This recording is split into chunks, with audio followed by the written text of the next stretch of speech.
nos tocó esto, nos tocó vivir el COVID y nos tuvimos que transformar y pasar de este modo de poder interconectarnos entre ustedes mismos y entre ustedes y nosotros, entre ustedes y los docentes, nos pasó a convertirnos en esta relación muy buena y que esperemos vuelva a suceder en esta relación, ¿no? En esta relación casi individual de Zoom, de conectarse solamente por la pantalla.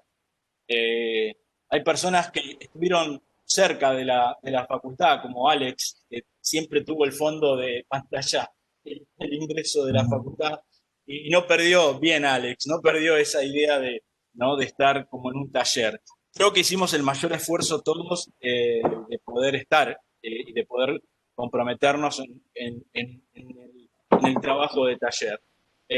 Un trabajo de taller que fue a partir de compartir pantalla y de poder empezar a hacer los trabajos con estas correcciones, ¿no? En perspectiva, en planta, con dibujos como ese que está arriba a la derecha de Sebastián en un pizarrón y a través de la cámara enfocándolo, o bueno, con charlas que empezaban desde la mañana y terminaban a la noche.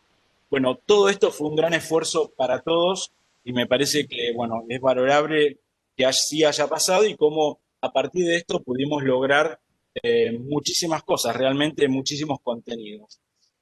Hemos podido que trabajen en maqueta, donde las mascotas de las casas estuvieron como vivenciando la espacialidad que queríamos que vean. Hemos podido trabajar en eso, trabajar en planta, en corte, en vista, y hasta hemos tenido Zoom en donde Inés dirigía el Zoom. Mirá Inés cómo está dibujando para todos, ¿no? Y bueno, en esta situación tan especial, a mí me hizo acordar que el Zoom era parecido a esto. No sé si los conocen, estos son los Muppets. Eran unos muñequitos que hablaban así a través de la pantalla y bueno, me pareció que era lo más parecido al Zoom que encontré en esta situación. Pero lo más importante es el esfuerzo que hicieron todos los docentes. Yo acá puse, obviamente, a todos los de diseño uno, pero hago extensivo a todos los docentes del taller, porque fue muy grande el esfuerzo, las horas, la dedicación y el tiempo que hubo que darle para poder, de alguna manera, bueno, estar a la altura de esta circunstancia que nos tocó vivir y pasar. Un aplauso para todos, extensivo a diseño 2 y diseño 3 porque fue realmente muy difícil todo esto y muy nuevo para todos. Vamos a ver lo que hicimos en el año. En el año hicimos, pensando en que la pandemia iba a durar poco y que íbamos a hacer solamente una inversión del edificio institucional, primero para después de las vacaciones poder hacer la vivienda, cosa que no pasó. Bueno, empezamos a hacer edificios institucionales en 3 niveles y en diseño uno hicimos esta escuela terciaria con orientación artística y vamos a ver primero algunos trabajos, así una selección rápida y no contando tanto los proyectos, sino mostrando más bien imágenes y cuestiones que se fueron entendiendo y comprendiendo a lo largo de este primer ejercicio y después, bueno, por supuesto, el trabajo de, del taller en vivienda. La idea de esto es, de alguna manera, que tanto los de diseño 2 como los de diseño 3 vean la producción que hicieron los chicos en diseño 1 en estos dos ejercicios. Lo primero que entendieron y me pareció muy interesante el lugar donde no pudimos hacer el master plan, pero sí pudimos intervenir con estos trabajos, es comprender la íntima relación que hay entre arquitectura y ciudad. Eso creo que todos lo entendieron bien y empezaron a aparecer planteos en donde se formalizaba muy claramente el espacio público y el espacio privado. Y eso fue algo que para un alumno del primer año del taller, o sea, el segundo año, es muy nuevo. En estos trabajos pudimos ver cómo distintos alumnos con la formalización del espacio público, dándole forma a la arquitectura y con eso dándole forma al espacio urbano, pudieron consolidar proyectos realmente difíciles, complicados y con muy buen resultado.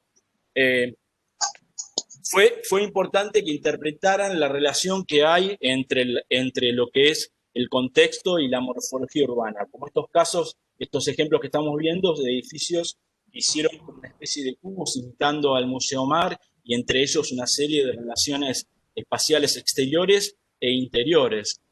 Esto nos permitió poder hablar de distintas organizaciones espaciales, acá por ejemplo un racimo, en otros casos una línea, una trama, y también nos permitió organizar distintos espacios exteriores y relaciones entre lo urbano y lo público del edificio, como estos casos donde hay una organización central que trata de abrazar un claustro, un lugar central. Fíjense el grado de elaboración que hubo en los proyectos y cómo las distintas organizaciones espaciales se fueron presentando y cómo los distintos subsistemas estuvieron presentes en casi todos los trabajos. El tema de la estructura, el tema de la modulación, el tema de lo repetitivo y de lo singular, las aulas repetitivas, los espacios grandes como singulares, el tema del lenguaje, el tema de la expresión, de la arquitectura, de la forma, del vacío, bueno, una serie de cosas que estuvimos viendo y que realmente estos trabajos de alguna manera lo van representando. No quiero detenerme en contar los trabajos, sino más bien en mostrar el nivel alto de producción de los distintos integrantes. Este trabajo para el resto del taller lo hicimos en equipo de 2 personas y realmente fue un trabajo muy importante.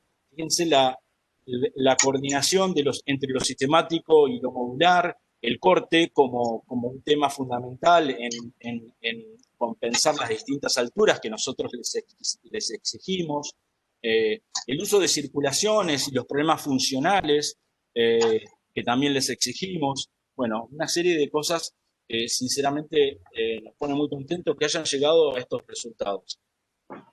Se desarrollaron estrategias también del tipo geométricas, ¿no? Para poder de alguna manera compensar esas diferencias de superficies. Había un zoom muy grande y una serie de aulas de un tamaño menor y bueno, y una serie de paquetes administrativos, confitería, otra serie de talleres de alturas disímiles, estos 3 grandes paquetes. Y bueno, y la organización geométrica y topológica simples, pero es muy efectivas, permitieron este tipo de planteos en donde hay una gran permeabilidad del espacio público hacia el espacio interior de las propuestas y hacia el espacio urbano. Hubo una gran interpretación del lenguaje, bien, barrimos realmente muchos aspectos de toda esta etapa, el lenguaje arquitectónico, la arquitectura como portadora de significados, la arquitectura como transmisora de un lenguaje, de un vocabulario, y así, bueno, están teniendo todos un panorama de la cantidad de trabajo que hubo bueno, y la resolución de esos trabajos. Bueno, cómo el vacío formó, digamos, formalmente y fundamentalmente se conforma la forma, ¿no? El vacío como forma conformó los distintos trabajos. Este trabajo, por ejemplo, fíjense el grado de permeabilidad que tiene la planta baja y cómo el grado de permeabilidad, a medida que sube, se va cerrando y se va conformando un edificio que termina siendo una especie de claustro totalmente permeable en la planta baja, muy en relación con el contexto, con la manzana que nos tocó. Y las relaciones funcionales que hubo que unir, ¿no? Relaciones funcionales difíciles entre el Zoom, entre la biblioteca, entre la confitería, los distintos accesos. Bueno, todo eso se pudo resolver muy bien.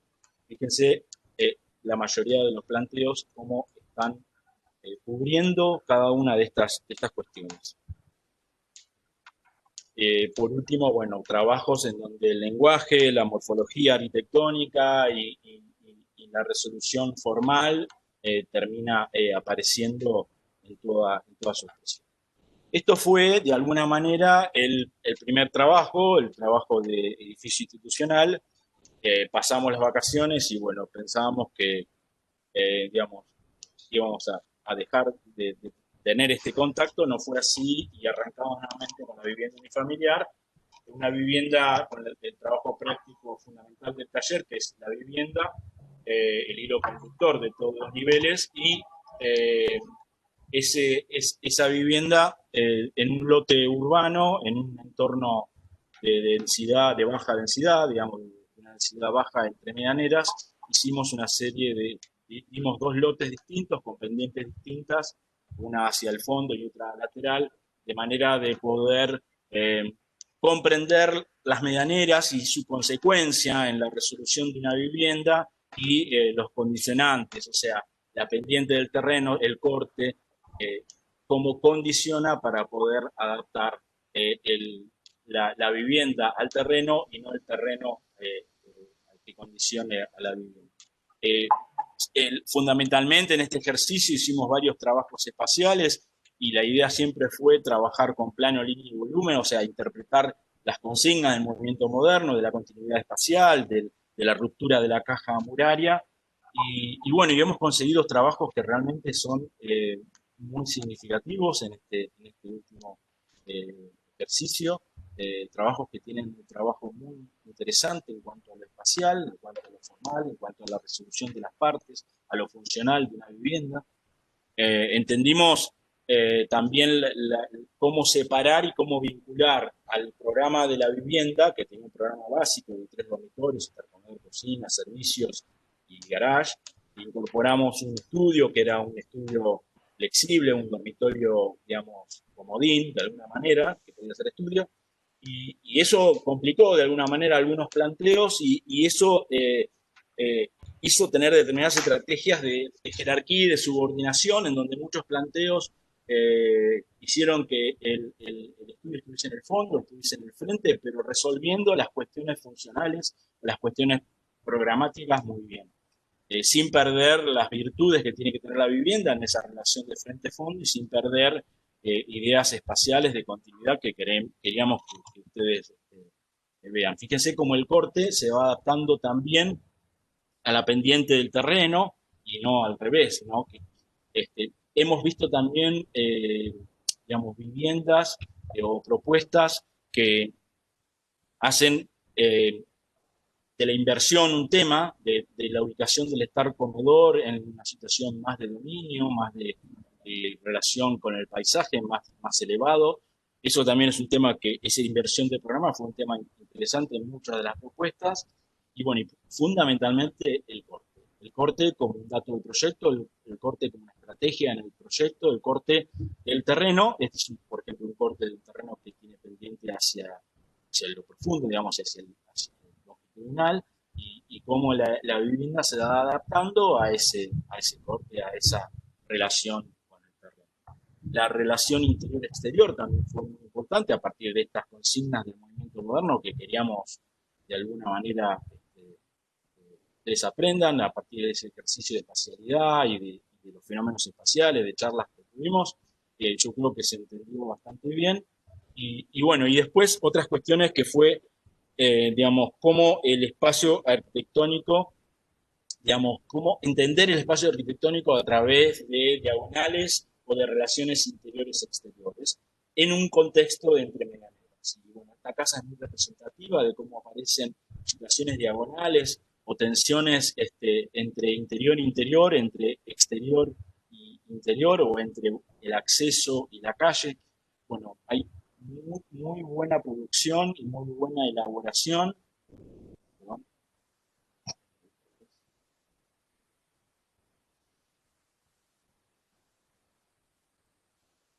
Muy buena elaboración en la resolución de cada uno de estos casos.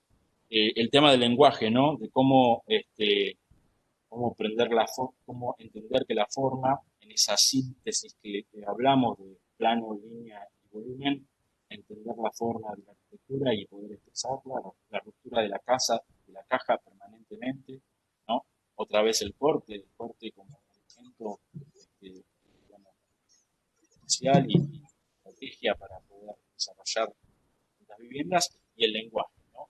La continuidad entre el interior y el exterior, y el lenguaje. Acá aparecen una serie de elementos que están en el interior y aparecen en el exterior, y cómo este alumno, a partir de entender esa continuidad espacial y entender el lenguaje, utiliza eso en el proyecto para poder transmitirlo después.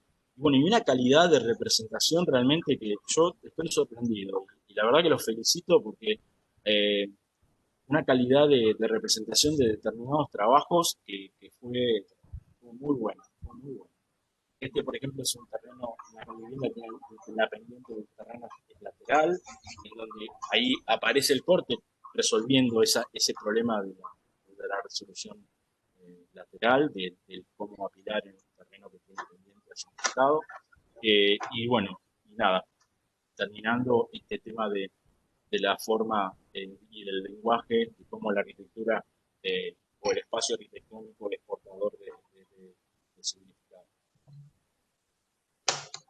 Termina el 2020, se nos termina el 2020, se nos viene la Navidad, eh, no pudimos hacer más que esta reunión que salió un poco caótica, pido disculpas nuevamente, pero bueno, tuvieron que esperar un montón.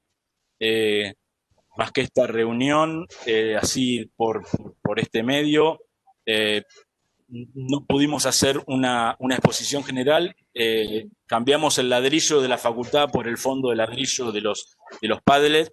Esta es la primera exposición que hicimos en el taller de diseño, y bueno, y está esta segunda, que yo bueno, copié los links, después los podemos subir para que todo el taller, tanto diseño 2 y 3, pueda acceder y ver todos estos trabajos de una manera un poco más lenta que como yo lo conté.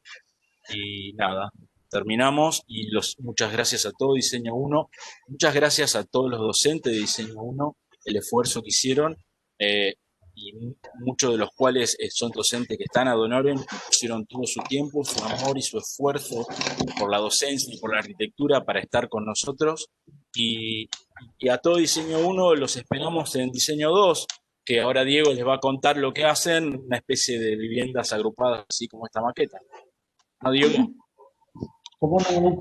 ¿Cómo no, Nino? Muy, muy lindos trabajos, muy bueno el grupo de trabajo. A ver si sale, voy a tener que poner, sí, bueno, por supuesto, Diseño 2 tuvo los mismos avatares que todos nosotros, Diseño 1 y Diseño 3.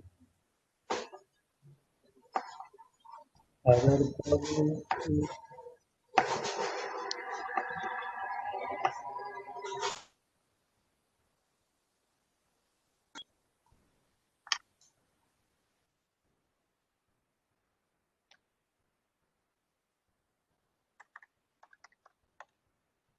¿hay esa pantallita? No, ¿Eso se ve? tampoco. No, ¿O-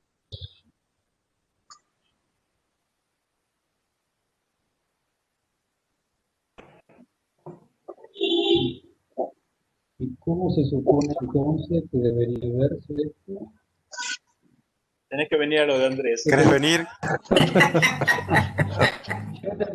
Yo estoy poniendo compartir, ¿está mal acá? sí, compartir, después te salen Tenés las que, pantallitas y ahí tenés tenés que que darle elegir, tenés la que que vos elegir la querés pantalla compartir. que querés compartir. Te salen más chiquitas. Sí, eso lo hice notablemente.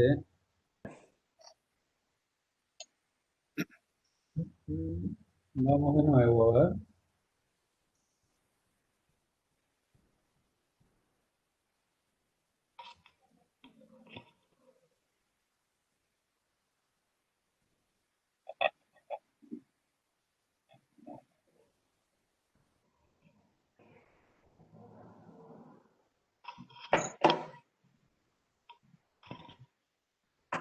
Ahí va, ahí va. Ahí va. Yo no veo Ahí va, nada, ¿eh? Ahí va, ahí ahí va a va. aparecer. Va a aparecer. Está pensando. Ah, thinking about. Bueno,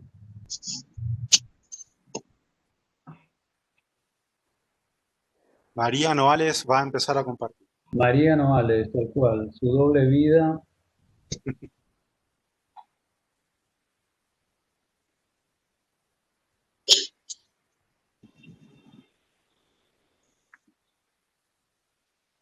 Ahí va. Ahora sí. Esto se ve, dicen ustedes. Poné pantalla completa. Ahí A es. ver, ok. Esa. Bueno, eso se ve.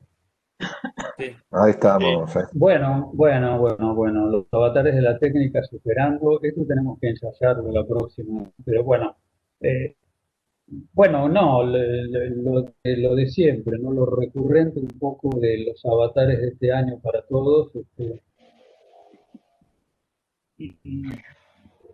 diseño 2, por supuesto, yo creo que con menor complejidad que lo que pasó en diseño 1. Diseño 1 es una instancia donde la percepción del espacio, hay muchas cosas que es física, ¿no? Entonces, con este entorno tan virtual, supongo que ha sido mucho más trabajoso. El diseño 2 es que ya viene de alguna manera formada en algunos aspectos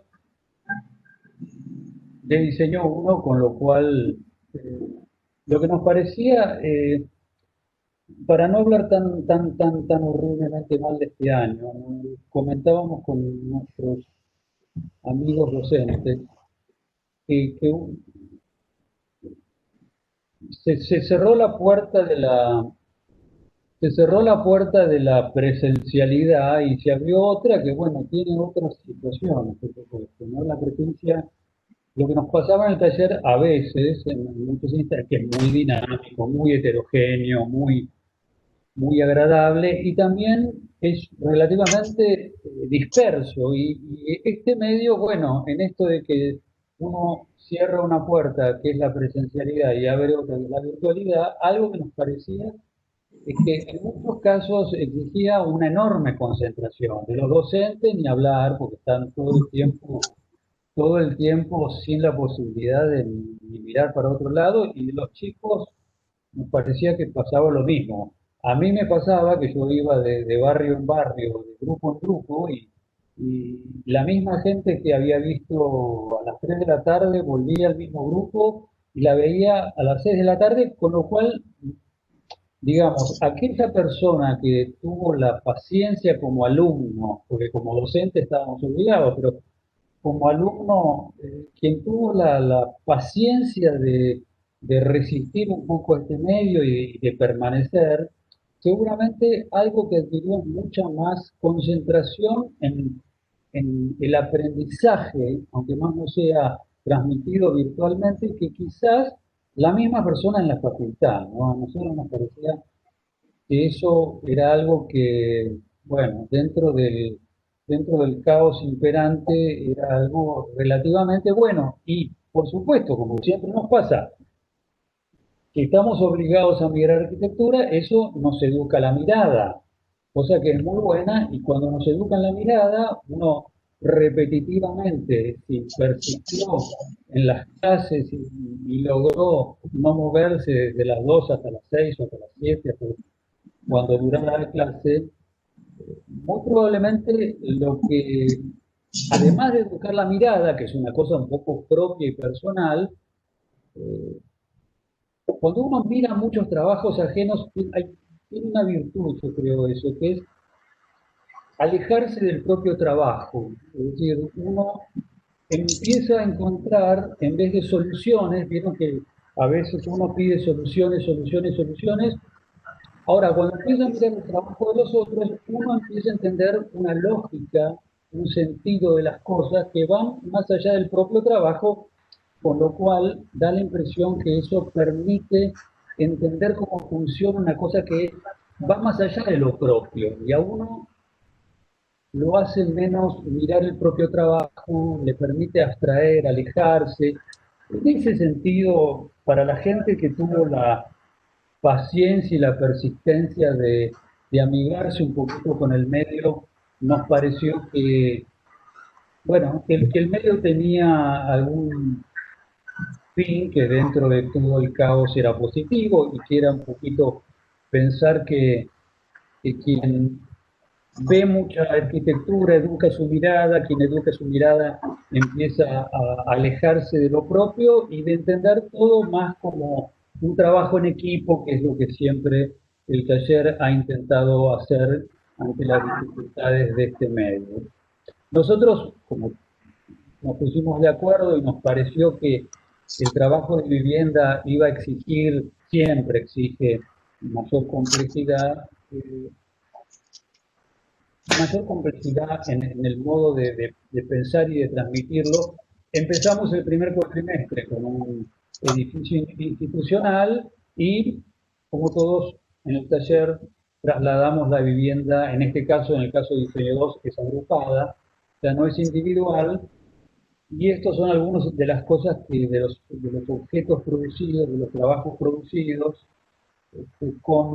también, como decía Nino, con mucho amor, tanto por los docentes como por los alumnos. Y la vivienda agrupada, nosotros en nuestro caso eh, hacemos vivienda de relativamente baja densidad, pero es un tipo de trabajo complejo en el sentido de que no es lo habitual en la ciudad contemporánea que este tipo de trabajo exista.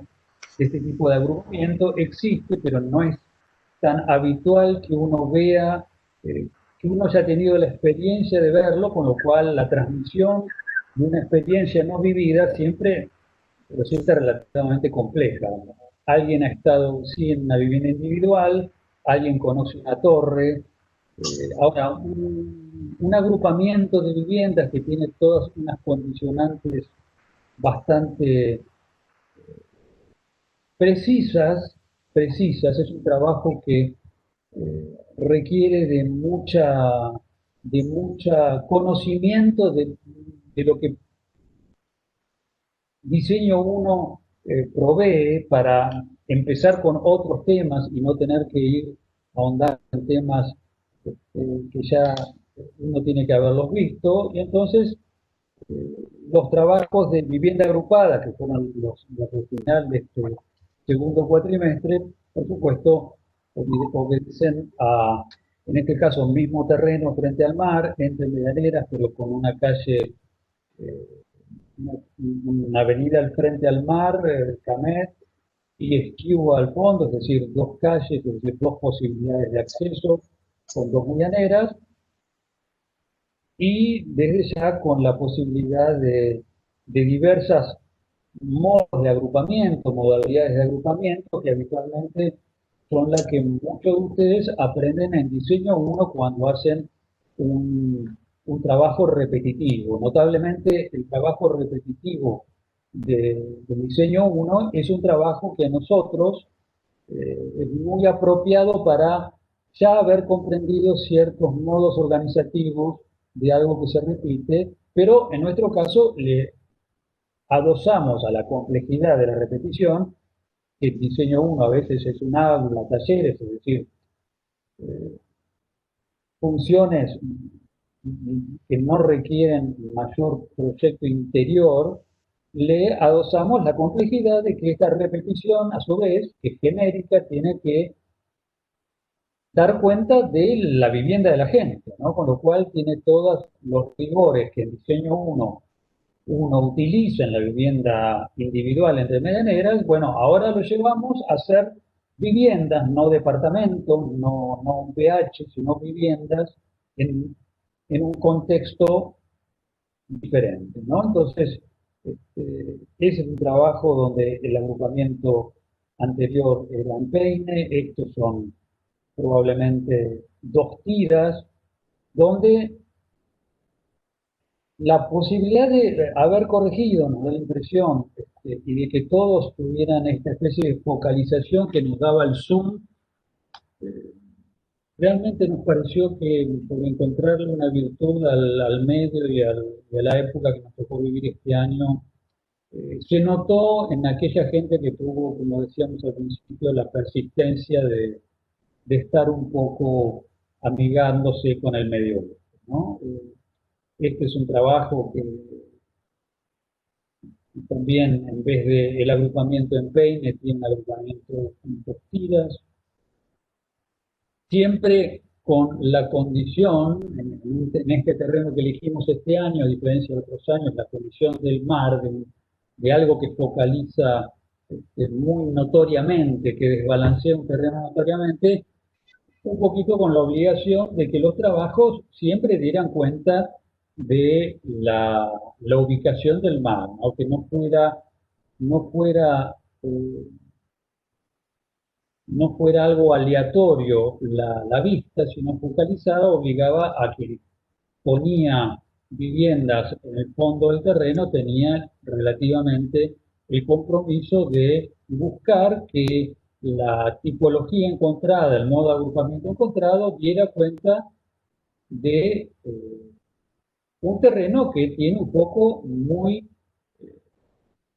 evidente en la ubicación de la visual hacia el mar, que es en esta imagen hacia abajo, y por supuesto, como somos un poco malitos, pusimos el norte para el lado contrario de la vista, con lo cual había dos complejidades que dar cuenta.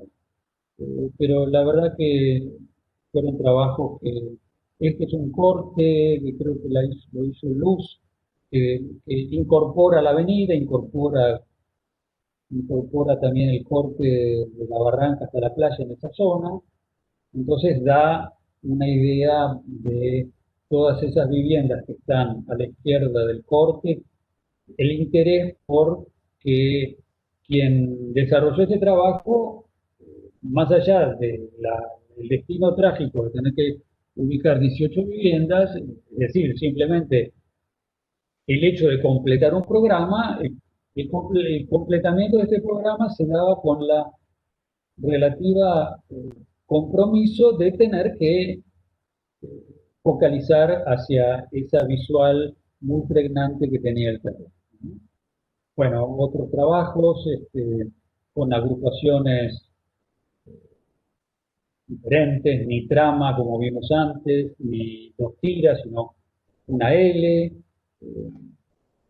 Lo que quiero decir es, más allá de la resolución individual, que en general nos pareció que, que fueron trabajos que estuvieron a la altura de los trabajos presenciales, sí nos parece que ha habido un aprendizaje, digamos, en el sentido de que aquella persona que compartía y que yo la veía a la vuelta de las 2 de la tarde a las 7 de la tarde todavía ahí, yo veía que era gente que una vez que se aleja del propio trabajo, entiende los criterios. Y cuando entiende los criterios, lo que podían hacer eh, era opinar.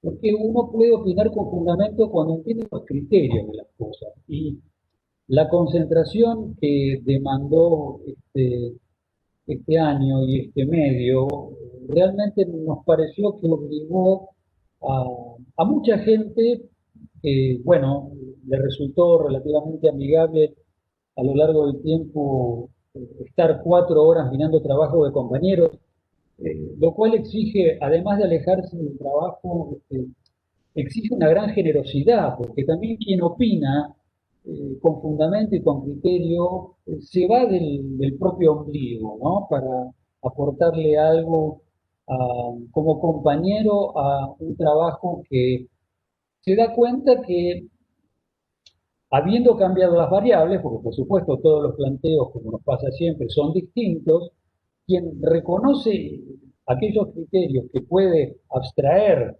y dar una opinión acerca del trabajo de un compañero, ya nos daba la idea de que era alguien a quien le había servido la crudeza un poco del medio, ¿no? La concentración de mirar arquitectura y de poder trascender un poquito la solución propia, ¿no? Para ver en el resto de los trabajos de los compañeros.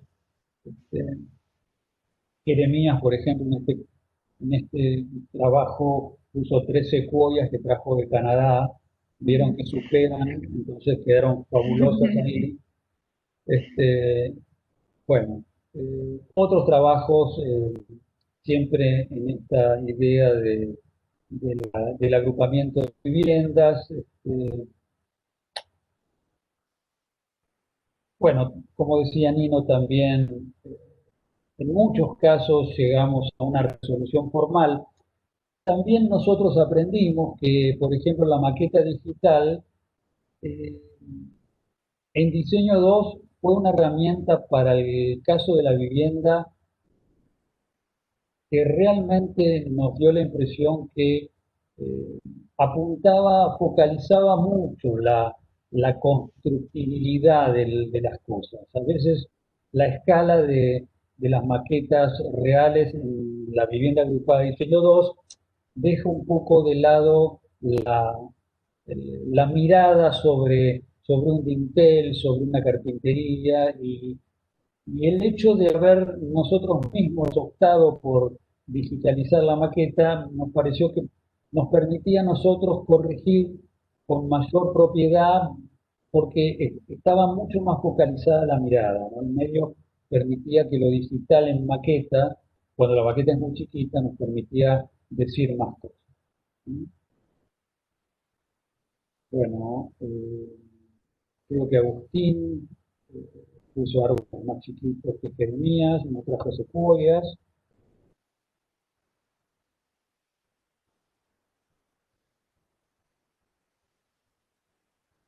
Bueno, y finalmente, que en realidad fue la primera instancia, eh, otros ejemplos de edificio institucional que también nunca nos pareció mal que alguien dibujara a la antigua, porque siempre nos parece que es una herramienta que te hecho dibujar, no en AutoCAD, siempre nos da la impresión que te da un tiempo de pensar entre trazo y trazo, ¿no? Que a veces el layer, el copy and paste no te da. Entonces, por supuesto, hubo algún trabajo institucional a mano que después se pasó con el rigor un poco que sí te da el AutoCAD, porque también es cierto que la digitalización te obliga a algo que es muy importante, que es la precisión, ¿no? A no dejar de lado el hecho de la precisión. Así que con el trabajo institucional que lo hicimos en esa especie de pequeño máster que armamos a principio de año, eh, con maquetas en ese momento a la antigua, también nos pareció que fue un trabajo donde el medio un poco nos cargó al principio, pero por otro lado le fuimos encontrando todos, los docentes, los alumnos, le fuimos encontrando el lado bueno, ¿no? Este, que es la posibilidad de concentrarnos en el trabajo y no dispersarnos a veces en la presencia del taller, que siempre es muy interesante, muy dinámica, muy heterogénea y a veces un poco dispersa, ¿no? Algunos trabajos, como algunos planteos, este trabajo institucional es una escuela de arte y nosotros eh, ahondamos un poquito en un programa de diseño 1 en su aspecto institucional trabaja, que es lo repetitivo. Nosotros trabajamos con 3 modalidades estructurales, con 3 objetos que tienden a cubrir luces diferentes, lo cual nos hace también ingresar al proyecto con ciertas restricciones provistas por el hecho de la materialidad, ¿no? La materialidad es una consistencia que demandamos para que los proyectos no sean una serie de deseos, sino que realmente uno entienda que son proyectos que quien los hace tranquilamente puede ponerlos en el mundo real a partir de que tiene una conciencia de cómo se sostiene, de cómo funcionan las cosas. Y nos parece que también en este primer cuatrimestre, que hicimos el institucional, también habíamos llegado a productos que no extrañaban la presencia, al menos en el producto. Sí uno extraña la presencia en el mano a mano, por supuesto, y en el que nos conozcamos próximamente todos, pero la verdad que los productos, y después, digamos, aquellos trabajos que habían dado cuenta de todos los subsistemas en el trabajo institucional, nos dimos cuenta que habían mostrado esas mismas herramientas en el trabajo de vivienda con mayor, mayor complejidad, si se quiere, maquetas a la antigua en aquel primer cuatrimestre que vimos también, es lo que tiene un encanto, no solo un encanto, sino que cuando uno la hace con mucho amor, una maqueta puede hacer las veces de una especie de corte perspectivado, ¿no?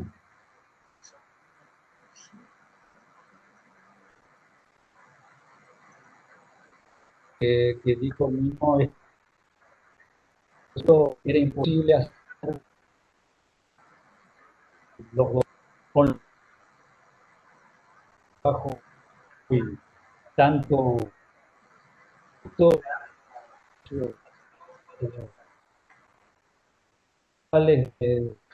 que más allá del horario habitual para poder transmitir algo que y que por supuesto no, en ningún caso ninguno de nosotros hizo de un modo individual, ¿no? Ni un alumno lo hizo de modo individual, sino que lo hizo de modo colectivo cuando se quedaba a ver las correcciones de otros compañeros, opinaba de sus compañeros. Nosotros, como docentes, jamás lo hemos hecho de modo individual, porque siempre era habitual el intercambio entre nosotros, y nosotros con aquellos que nos enseñaron muchas cosas, que vinieron antes que nosotros, y que, como dijo Nino, hace 35 años empezaron a meternos a todos los que estamos ahora en el hecho de enseñar algo o de intentar transmitir lo que nos enseñaron, y sin los cuales y sin el recuerdo de ellos, eh, el recuerdo y la presencia, porque lo que decimos probablemente que lo habremos escuchado antes a Odone, antes a Curi o antes a José Soya, realmente no hubiéramos podido individualmente hacer nada. Siempre nos da la idea que nos subimos a los hombros de aquellos que venían antes de nosotros para poder hacer lo que hacemos ahora. Así que un aplauso para todos y gracias por el trabajo de todos. Buenísimo. Vamos a dar paso ahora a Pablín, que está ahí esperando desde las 3 de la tarde.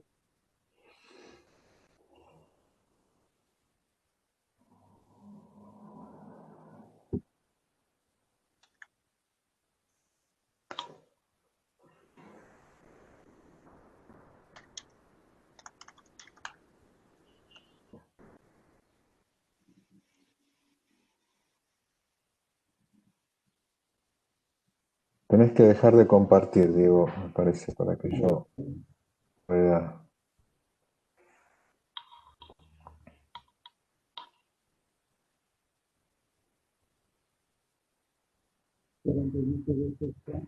Perfecto. ¿Ya está ahí? Ya está, ya está, ya está, ya está. Ya está.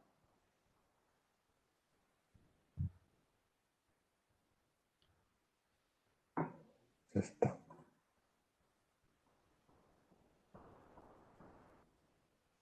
Ahora no puedo compartir yo.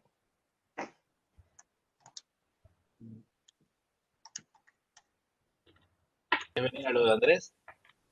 Ahí voy. Bueno, gente, ¿están muy cansados? No, No, no, no. ¿No? La verdad que no, la verdad que Para nada Me, fue. me levanté temprano. Entonces estás cansado. Bueno, eh, creo que compartimos mucho lo que lo que hablaron respecto de este año tan particular, Diego y Nino. Yo creo que es un sentir compartido a todo el taller, a cada alumno, a cada docente, a cada ayudante. Simplemente lo que hicimos este año fue tratar de hacer lo que hace muchos años hacemos, de la mejor manera posible, con un entorno que en principio nos jugaba diferente, ¿no? Nos jugaba raro. Y aprendimos todos, ¿no?, a usar estas herramientas de la mejor manera posible. En ese aprendizaje también aprendimos a relacionarnos con ustedes de una forma diferente, ¿no? De una forma diferente, fundamentalmente tratando de que no se perdiera algo que habíamos construido durante muchos años y que es un andamiaje y un recorrido muy largo que tiene este taller dentro de la facultad, y que de alguna forma veíamos que la situación cada vez se complicaba más y que nosotros no íbamos a dejar que ese caudal de conocimientos y de contenidos quedara trunco solamente por este cambio de modalidad. Así que ahí, en ese sentido, nos concentramos en el esfuerzo. Ustedes, como alumnos, han, han aportado una gran dosis de paciencia, me parece, como la que hoy tuvieron en aguantarse, digamos, todas las idas y vueltas de, de todos estos líos que provoca la tecnología. Y lo que yo les voy a hacer es simplemente contarles cómo fue este año y invitarlos a la gente de Diseño 2 que se sume el año que viene con nosotros. Para nosotros el primer trabajo, ¿no?, que fue este trabajo grupal, con un mínimo master plan hecho a priori, digamos, como no hacíamos otros años, ¿no? Que en otros años viajábamos, conocíamos el lugar, recorríamos arquitectura y llegábamos a la idea del master plan ya con un grado de experiencia física respecto del lugar, ¿no? Este año no lo pudimos hacer, elegimos un lugar que más o menos todos conocen, con 2 o 3 pequeños trazos que regulaban, digamos, la relación entre diseño 1, diseño 2 y diseño 3, aparecieron estos proyectos, ¿no?, con una complejidad que en diseño 3 se hace propia, ¿no?, como esto de estos grandes espacios conformantes, les llamamos nosotros, ¿no?, grandes volúmenes espaciales que tienen una cierta especificidad funcional, ¿no?, que no pueden tener cualquier forma, sino que tienen una forma definida por su función, como teatros, salas líricas, teatros de cámara, y que esos grandes espacios se tienen que compatibilizar con otros, ¿no?, con otros más, a su vez, más repetitivos, otros menos asibles, ¿no?, como grandes circulaciones públicas, como grandes espacios de relación, y todo eso relacionado con la ciudad, ¿no?, ya de una manera definitoria. Es decir, ¿no?, lo mejor que puede pasarte en estos trabajos es que tu edificio encaje perfectamente con la ciudad, ¿no?, con la idea de ciudad que nosotros tenemos.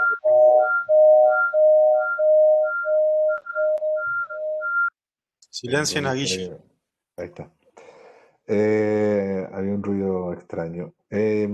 Entonces, esa mancomunión entre el edificio y la ciudad debería ser única, ¿no? Única e irrepetible. Es decir, ese edificio encaja dentro de la ciudad y ya la ciudad no es la misma, y ese edificio tampoco puede entenderse puesto en otro contexto más que en el contexto donde está colocado, ¿no? El diseño 3 asumió el desarrollo también de los espacios, de los espacios públicos de todo el master plan, como la idea de provocar un ida y vuelta entre el espacio público y el edificio, ¿no?, como una especie de continuidad entre el espacio público y el espacio público interior que propone el edificio. Y también, por supuesto, como en el caso de este trabajo, aparece la complejidad técnica o tecnológica, ¿no? La necesidad de cubrir grandes espacios, la necesidad de compatibilizar esos grandes espacios con espacios más pequeños. Aparece la ciudad como en otra escala también, ¿no? Aparece la ciudad como una manera de intervenir como en un edificio significativo, ya no solamente a la escala del barrio, sino a la escala de toda la ciudad. Para eso empezamos con algunos ejercicios más elementales, ¿no?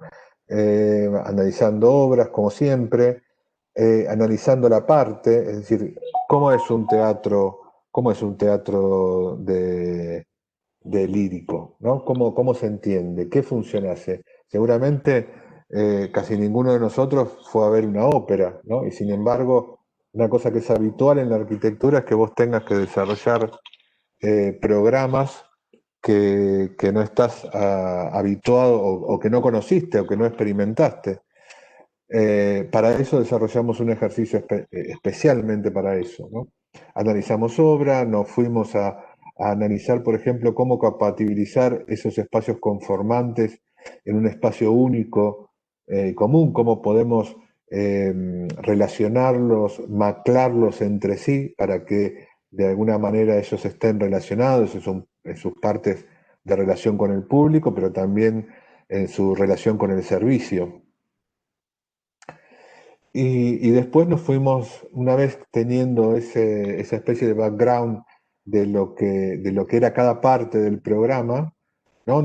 Volvimos a la ciudad, ¿no? Volvimos a la ciudad en un lugar que nos tocó la primera línea frente al mar, ¿no? Del costado del Museo Mar, con ese espacio público que tratamos de darle forma. Y en ese dar forma al espacio público, damos forma también a nuestro propio edificio, ¿no? Y al dar forma a ese edificio institucional, a ese propio edificio, ¿no? Aparecen estas ideas incipientes, ¿no? La idea de envolver esos espacios conformantes en un gran espacio común, público, si bien es videado o es cerrado, también forma parte de esa continuidad propia del espacio público. Y nuestra mejor herramienta o la herramienta a la que echamos mano para resolver esto es el corte, ¿no? Ya decía Nino que ya en primer año el corte es un aliado de proyecto, ¿no? No es algo que vos tenés que dibujar para la entrega como una exigencia más, sino que es un elemento de proyecto, ¿no? Entonces, todo eso que habíamos aprendido en los ejercicios anteriores, esas estrategias de corte, aparecen ahora reflejadas en este ejercicio, ¿no? Y en este caso, en este proyecto en particular, la estructura, que en este caso son esas grandes vigas que cubren la medida de las salas, y también se hacen parte del programa, ¿no? Cada una de esas grandes vigas son talleres, son otras actividades, ¿no? que están metidas como dentro del espacio físico que genera la propia viga, ¿no? La estructura ya no es algo que se pone terminando, ¿no? Las últimas correcciones, decir, uy, me faltó la estructura, sino que la estructura es un punto de partida, ¿no? Y para eso contamos a Majo, que nos ayudó con una charla para poder entender estas estructuras de grandes luces. Y queríamos ver a nuestro edificio en la ciudad, ¿no? Ya en la ciudad, pero en términos mucho más generales, ¿no? Considerando que este edificio es un edificio emblemático, o sería un edificio emblemático de la ciudad, ya de por sí por su escala, por su tamaño, por su condición, por su situación, pero también por su programa, ¿no? La ciudad de la música como un referente, un edificio referente de una actividad, específicamente dedicado a una actividad, ¿no? Y acá aparecen otras de estas ideas que dieron vuelta en el transcurso del taller, ¿no? Un gran edificio que envuelve a otro gran edificio que está dentro, ¿no? Como esa malla como plegada y tensada que va envolviendo un edificio que está dentro, ¿no? Casi uno podría decir que es un edificio dentro de otro, o varios edificios dentro de esa gran piel que los recubre. Digamos, la forma del corte es la forma del edificio. ¿no? El corte como una ayuda para la distribución, para la organización, para la distribución casi dejando de lado la planta que nosotros habitualmente usamos como forma de organización de los paquetes funcionales. Ahora el corte es el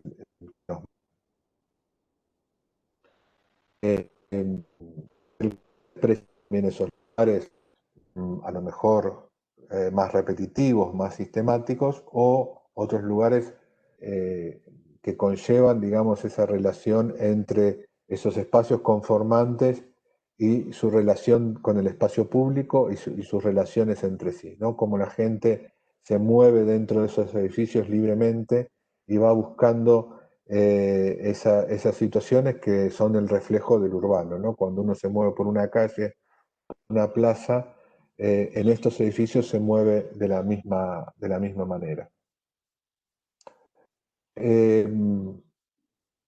Estas ideas de trabas, ¿no? Que decíamos antes, por ejemplo, en este caso, este corte realmente impresionante, ¿no? Donde dos salas se funden en una sola sala a través de medios mecánicos, donde, digamos, ustedes ven como ese nivel de espacio público penetra dentro del edificio, generando casi como una topografía nueva que penetra al edificio, y eso relacionado con una volumetría, relacionada con una ciudad, con una volumetría que es singular,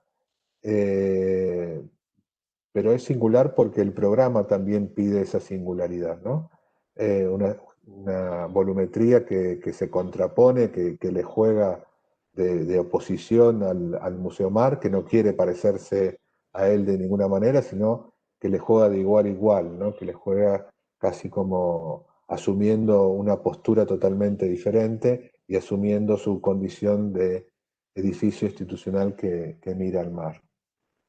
Otra vez el corte como herramienta de diseño, pero también como herramienta de distribución de partes. Y llegamos al trabajo práctico de vivienda con una idea bastante clara de lo que era la situación respecto de la ciudad, de la situación del edificio respecto de la ciudad. Eso hizo que de alguna manera nosotros pudiéramos absorber una situación bastante compleja dentro del espacio digamos, del centro de la ciudad misma, de un terreno que está puesto justo detrás de la catedral, justo, digamos, en la desembocadura del pasaje catedral hacia la calle Rivadavia. Pero ahora, digamos, esa relación con la ciudad estaba impuesta por un edificio que es de espacio privado. Es una vivienda en altura, cuyo carácter es, como cualquier vivienda, de ser un espacio privado, ¿no? Con algunos intermedios como las plantas bajas, ¿no? De relación con lo público, o espacios sociales propios del edificio. Y ahí teníamos un doble desafío, ¿no? Como un edificio que tiende a ser un edificio de completamiento del tejido, ¿no? Cada edificio de vivienda es algo que va completando ese tejido y a su vez hacerle, digamos, de fondo a este edificio por demás significativo que es la catedral, ¿no? Ahí a 100 metros de la Plaza San Martín. ¿Cómo compatibilizar esa idea de lo repetitivo de la vivienda con una morfología singular propia de la condición que tiene ese terreno? Hicimos un poco lo mismo, ¿no? Hicimos lo mismo, empezamos a estudiar las partes del edificio, empezamos a estudiar cuáles eran las tipologías básicas de la vivienda de altura, la torre, la tira. Empezamos a hacer como pequeños proyectos de partes del edificio antes de entender la totalidad, ¿no? Antes de entender la totalidad, entender la parte. Analizamos algunos edificios de Mies, de Mies van der Rohe, que ustedes vieron ahí en el video antes, un edificio de Pei, edificios muy sobrios, muy austeros, con una coincidencia entre la estructura y la vivienda muy determinante, Y después hicimos algunas pruebas, ¿no? Algunas pruebas para que poder entender la complejidad de la ciudad y tener herramientas para abordarla, ¿no? Cuando empezamos a entender la ciudad, entendimos sus relaciones, entendimos qué relaciones podíamos establecer entre nuestro edificio y la ciudad. Estaban relacionadas con ese nivel vereda, con el nivel en que todos caminamos, y cuáles eran otras relaciones, ¿no? Puestas en consideración respecto, por ejemplo, de la altura, ¿no? ¿Qué otra situación se daba, por ejemplo, a nivel de la altura del campanario de la torre de la iglesia? Nos vinieron bien los planos de Noli, ¿no? Esos planos de lleno y vacío, nos vinieron muy bien estas especies de maquetas en axonométrica construidas como maquetas virtuales, y nos vino bien también alguna gente que empezó a construir propias maquetas del entorno, ¿no? Maquetas físicas, como si estuviéramos en el taller, y que después se las intercambiaban entre varios alumnos para poner ahí sus edificios, barbijo mediante, ¿no? Y esas relaciones empezaron a aparecer haciendo hincapié en lo que yo decía antes, ¿no? De generar el edificio que cayera como calzador en ese lugar, ¿no? Que ese edificio no pudiera extrapolarse a ningún otro lugar que no fuera ese terreno. Pero claro, cuando teníamos que volver a la vivienda, teníamos que volver en su propia complejidad, ¿no? Esa idea de que, digamos, a pesar de ser un edificio de vivienda en altura, lo importante es la vivienda, ¿no? Cómo se vive en ese lugar, haciendo que de alguna manera todo lo que se aprendió durante el taller, todo lo que se trabajó en el taller en diseño 1 y en diseño 2 respecto de la vivienda, no se perdiera porque fuera una vivienda repetitiva o no se perdiera porque, digamos, las dimensiones de la vivienda había que ajustarlas.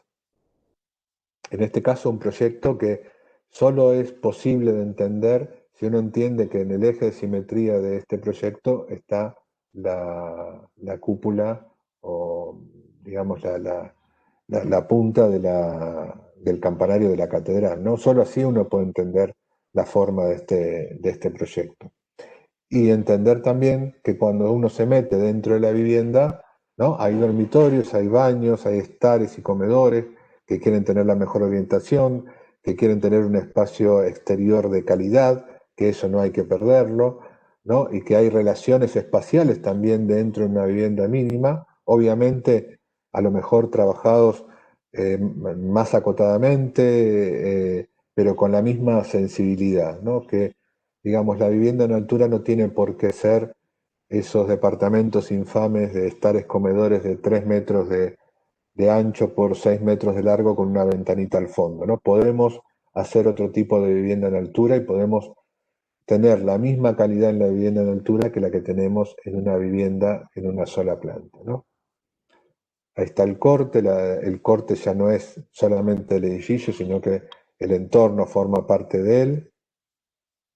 Y el espacio público, ¿no? Se agradece que el edificio deje este espacio público a nivel vereda, un espacio que cede el edificio gratuitamente a la ciudad, ¿no? A pesar de ser un edificio privado, ¿no? No hay rejas, ¿no? La ciudad empieza a ejercer una especie de relación y de mancomunión entre el edificio privado y la dinámica de la ciudad.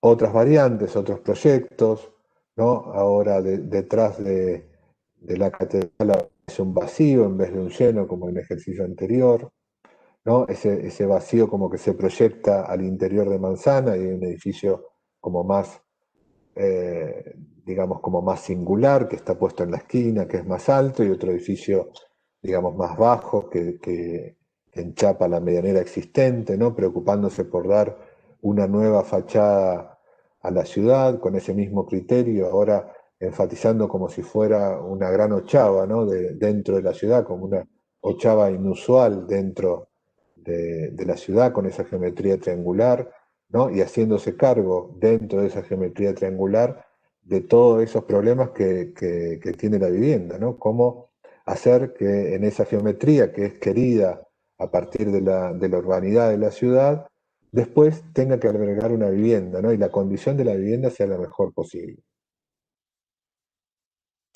O este edificio que se propone directamente hacer como un telón de fondo, ¿no? Un edificio neutro que se pone como telón de fondo, completa la manzana y a su vez que completa la manzana es el telón de fondo como un telón de fondo neutro, casi miesiano, que se pone por detrás de la catedral, ¿no? Y esto surge de todos esos estudios que ustedes ven ahí abajo, de llenos y vacíos, de los flujos del lugar, del sitio, de la relación del sitio y de los edificios altos del lugar, ¿no? Hay como una relación con una especie de escala de la ciudad a nivel de los 8, 9, 10 pisos y después de repente hay otra escala, ¿no? Que son esos edificios de 12, 15 pisos que están en el centro de la ciudad, uno a 100 metros, la Torre Rivadavia de Bonet, que son edificios significativos que uno tiene que tener en cuenta, ¿no? Porque donde se va a una escala superior o a una altura superior ya empieza a jugar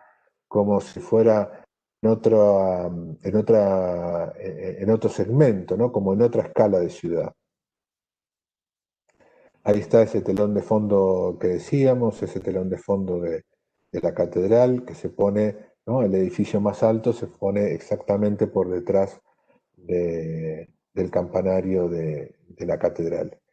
Y ese edificio, a pesar de ser un edificio compacto, ¿no? que recompone los límites de la ciudad, deja también, ¿no? Deja una bahía, deja un patio semi-hundido, ¿no? Para recrear una situación de patio público, pero a su vez separado de la vereda.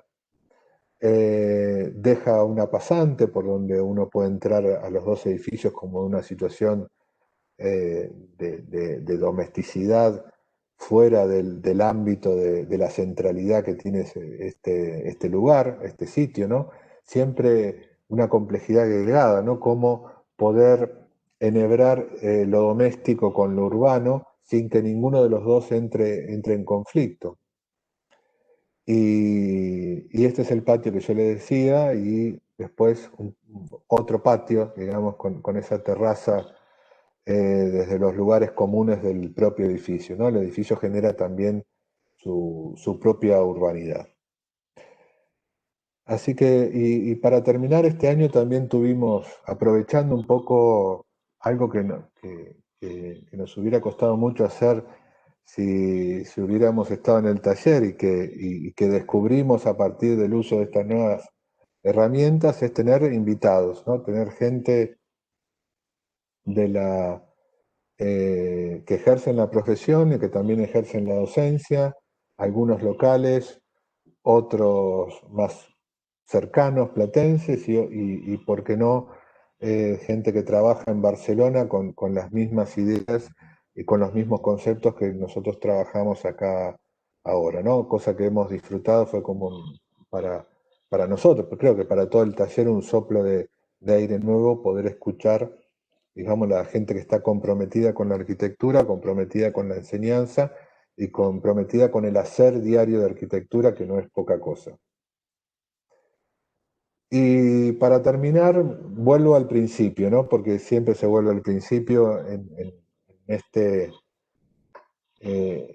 casi lo primero que hicimos al comenzar el año, que usamos el texto que nos regaló Juan Manuel Escudero, profesor del taller y profesor de diseño 4 y 5, profesor titular, hace unos años atrás. Nos regaló esto que era como una gran pregunta, ¿no? Esa gran pregunta pensamos el texto, lo analizamos y charlamos entre nosotros, ¿no? Y me copié una de las preguntas que ponía Andrés cada vez que subía al Facebook las charlas, ¿no? Y subía las charlas nuestras, que si uno las vuelve a pensar, parecen como unos divagues un poco extraños, ¿no? Y parte de esos divagues y de esas conversaciones aparecen las cosas que van quedando, ¿no? Que me parece importante. Entre el chiste, la broma, la mirada sobre algún edificio, aparece eso que va siendo de sustancia, ¿no? Que va quedando, que se va complementando con los proyectos que hacemos y con las intervenciones que nosotros más felices o menos felices podemos tener sobre el trabajo de ustedes. Así que le robé esto a Andrés, ¿no? Hay algunas cosas muy serias, ¿no? ¿Qué es la creatividad? ¿Qué referentes miramos? Dibujamos para sintetizar, buscamos una forma propia de dibujar, ¿no? La tenemos, no importa si es dibujo de mancos, decía ahí, no importa si es más feo o más lindo ese dibujo que hacemos, es nuestro dibujo, ¿no? Tenemos que sacarle el mayor provecho. Bueno, Curi aparece varias veces por ahí de manera graciosa, que es como, ¿no? Lo recordamos todos. La última de estas preguntas es replantear los problemas arquitectónicos, es lo que hacemos constantemente nosotros, ¿no? Nosotros como taller no enseñamos un manual, no tenemos un manual en PDF que nosotros que nosotros se los damos, ¿no? Y que se lo podríamos dar casi en PDF y después tomar el examen. No acostumbramos a hacer eso, simplemente reconstruimos lo que sabemos a partir del trabajo de ustedes, lo repensamos y lo volvemos a analizar. De algunas cosas estamos seguros, de otras cosas no tanto, y me parece que en esa interacción está lo que se lleva cada uno de ustedes al año que viene y de lo que nosotros podemos ofrecerle humildemente a los que quieran cursar con nosotros el año que viene. Gracias a todos estos personajes que aparecen ahí en chiquito, ¿no? Y gracias obviamente a todos los ayudantes que se comieron no sé cuántas horas de Zoom en todo el año. Así que muchas gracias a todos.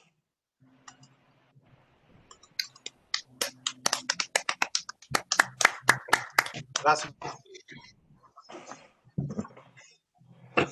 Bueno, chicos.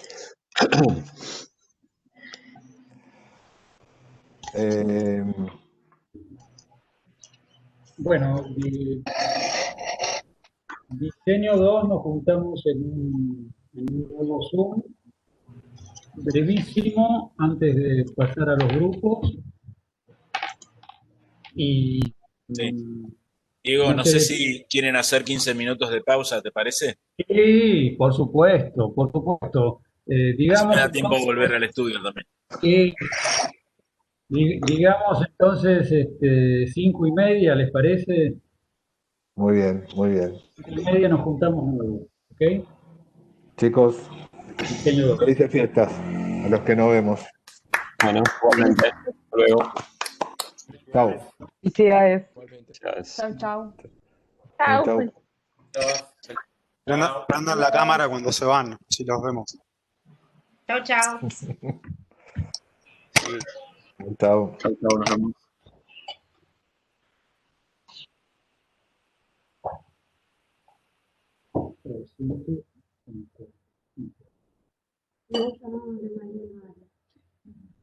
Ahí llegó el helicóptero de Nino y se está yendo.